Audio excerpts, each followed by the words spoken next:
Recently, Nigerian social commentator Issac Fayose made a controversial claim. He stated that Igbo people are oppressors of their own people, that they return to their villages during festive seasons, not to uplift, but to intimidate and show dominance. It is a strong accusation, but does it reflect reality?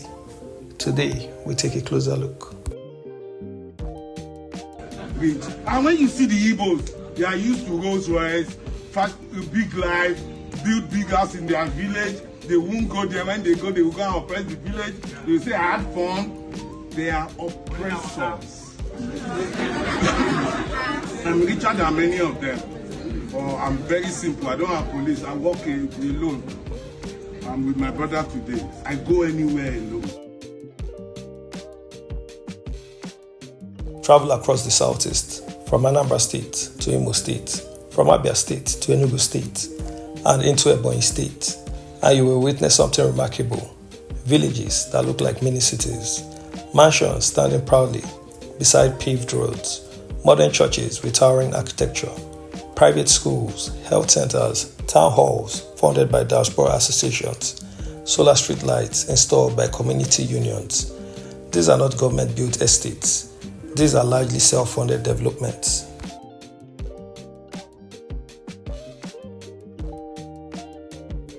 We just finished building that school. You're building a school? Yes. For the community? For the community, yes. That's interesting. We built that school that you guys drove by. There was no school though. It was a six classroom elementary school that I just finished, and waiting for a few things, and we'll give it back to the community.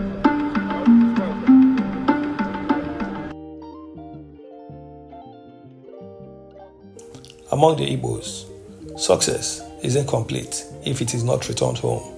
From childhood, an Igbo child hears this phrase, Akuruolo, wealth must reach home. When successful traders, industrialists, doctors, and professionals return during Christmas or New Year, they do not return to oppress. They pay school fees for extended family members, fund boreholes for entire communities, sponsor youth empowerment programs, build churches and parish houses, renovate schools, construct health clinics, contribute millions during town union meetings. In many villages, roads were graded not by state government, but by community levies paid by successful sons and daughters in diaspora and in Nigeria. Is that oppression or responsibility?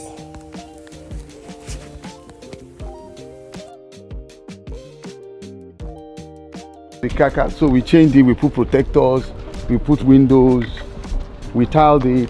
We did 3 buildings here. 3. Is it a government clinic or it's a private? Health center that we used in 1950, before I was born. He has also constructed over 5 kilometers of road within his community. An indoor hall, squash and table tennis, indoor. Is it free for the community? Free! You know, you've got some treadmills here, do some exercise. Then you have your 4-a-side straight off here. Yeah. Critics often point to large mansions in Igbo villages, but what they miss is this. In Igbo culture, the village is not a forgotten ancestral relic. It is the headquarters of identity. No matter how wealthy an Igbo person becomes in Lagos, Abuja, London or Houston, home is still the village. So they build there, not because they lack urban presence, but because they refuse to abandon their roots. The house in the village is a retirement plan, a family gathering center, a symbol of fulfillment, a legacy for generation.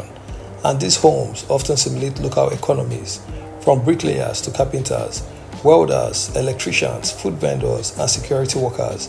Thousands of rural jobs are created during festive construction seasons. What do you think about the Igbo people building mansions in the village? Igbo they say Akuruno, Amaronye Paria. That shows that you are an honorable person in the country. First of all, you go build house for your father's house first. I say in my hometown, I'm from Ojo, I go build house for my father's house before going building house to a city. What if I say I do business for abroad or on Aba, I go rent house where my children go live for the moment. Then if I get money here, I go build house first before going to that city, go build house. So the person who build house for your father's house is good. Then after, when you get another money, you go build house for where you do business, maybe abroad or Lagos support. But how does it make you feel? Does it make you feel intimidated or inspired to make money so that you can be? No, it's not intimidated. It's inspired to make money. If you go city make money, you go send money, go buy house, make them build mansion. Yeah, I'm not even send money. I go by myself, go build the house well. Yeah. Leave farm, go township again. So you as young boy right now, if you go city now, go make money, you go come back do the same thing. Yes, of course I would. That means that even as I'm thinking to do better than them. Visit any Igbo town during December, from Nnewi to Owerri, from Abia to Nsukka. You will see free medical outreaches, youth football tournaments sponsored by businessmen, mass weddings, scholarship announcements, community development fundraisers. It is a season of redistribution. Money flows from urban centers back to rural communities. In many cases, entire village electricity transformers were purchased by a single successful individual. This is not intimidation. This is social reinvestment. Conviviality is part of the Igbo culture.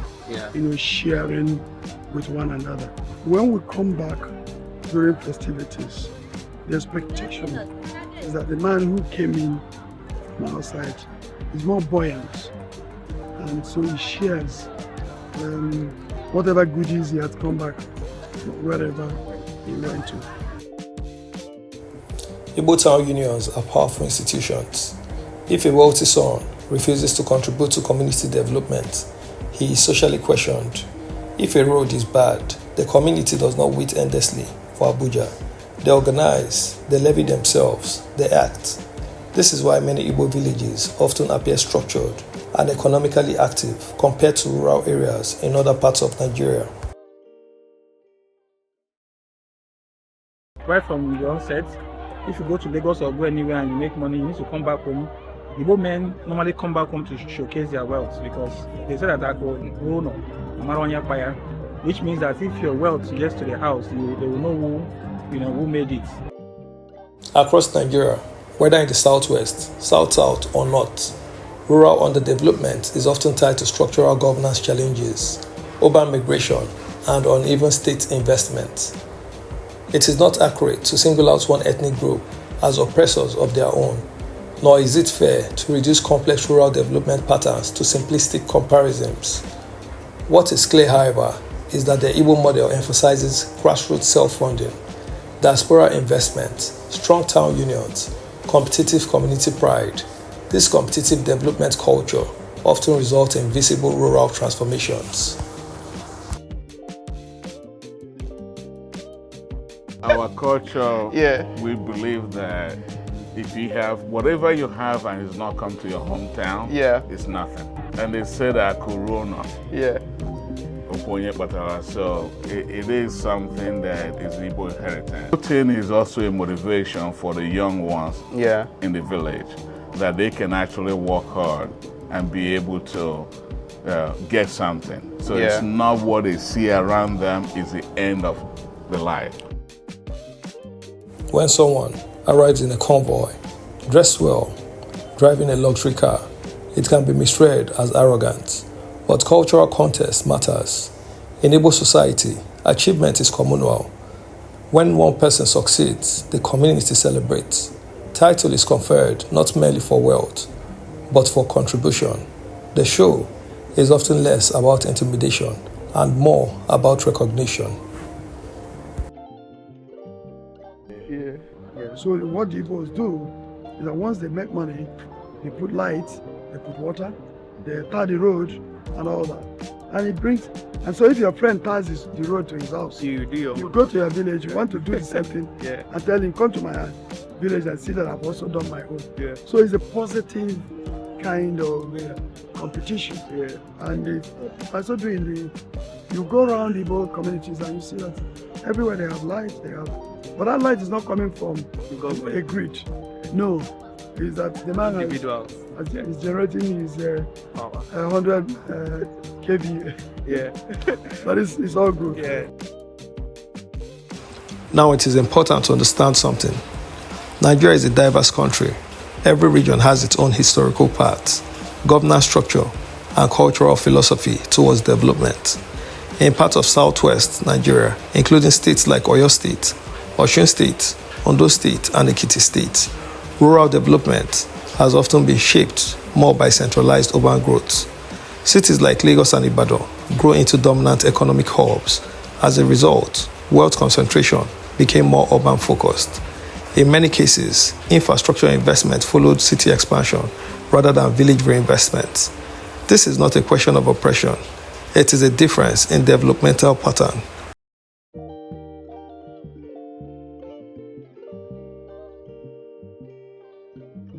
In contrast, the South has adopted a different social model. The Igbo economic structure is historically decentralized. There is no single megacity like Lagos dominating the region. Instead, you have distributed commercial centers, Onitsha, Aba, Nnewi, Owerri, all feeding into surrounding villages. These structures naturally encourages rural reinvestment because for many Igbo families, the village is not secondary to the city. It is central. So what some critics interpret as showing off is often deeply embedded in cultural obligation to build back home. Nigeria's development story is complex, but one thing is clear. The visible transformation of many Igbo villages is not built on oppression. It is built on competitive community pride. It is built on diaspora remittances. It is built on town unions that hold their elites accountable. It is built on cultural belief that success must be returned to its roots.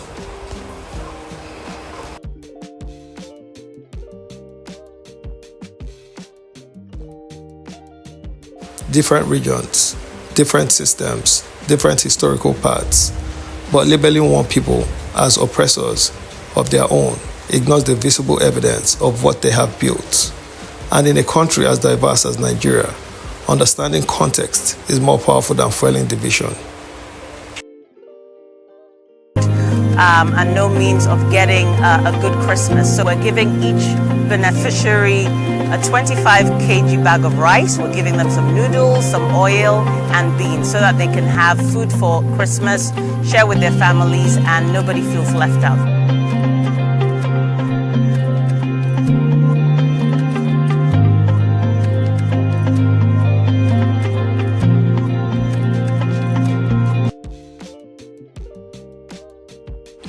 Public discourse in Nigeria is often passionate, and in that passion, words can travel faster than wisdom.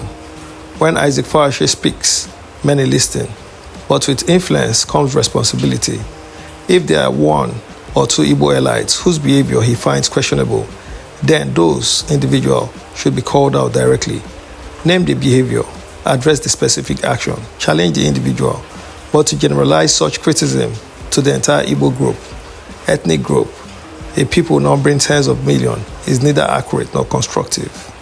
The Igbo are not a monolith. They are entrepreneurs, teachers, farmers, industrialists, clergies, artisans, academics, civil servants, diaspora professionals, and community leaders.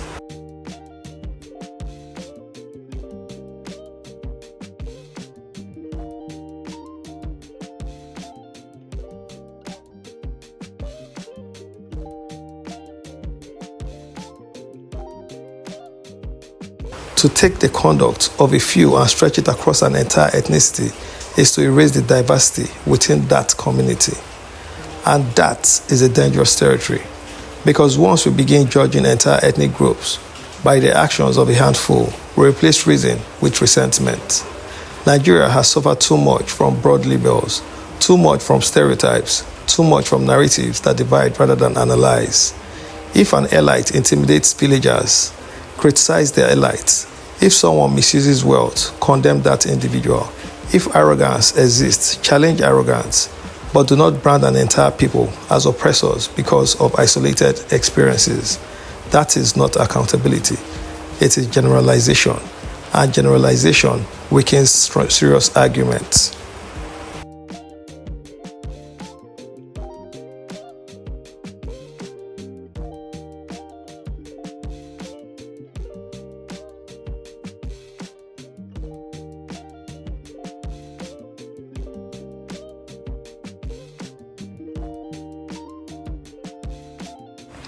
In a nation as diverse as Nigeria, maturity demands precision.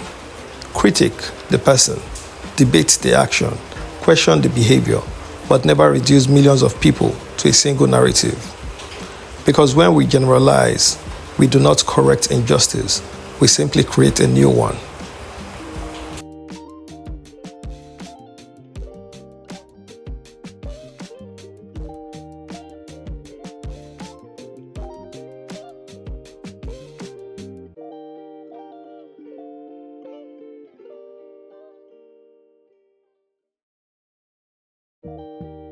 Are there individuals who show off excessively?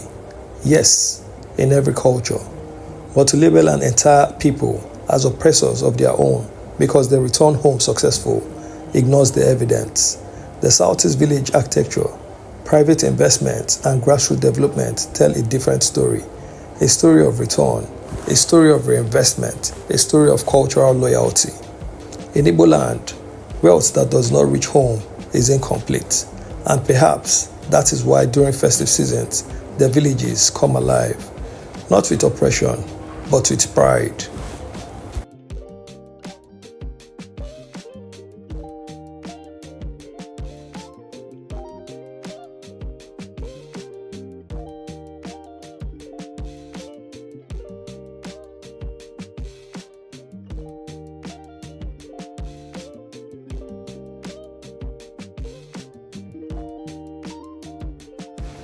If you believe in telling balanced stories about the Southeast and Nigeria at large, subscribe to 1010 Media, like this video, share your thoughts respectfully in the comments, and let's keep documenting the truth with clarity and confidence, because narratives matter and so does perspective.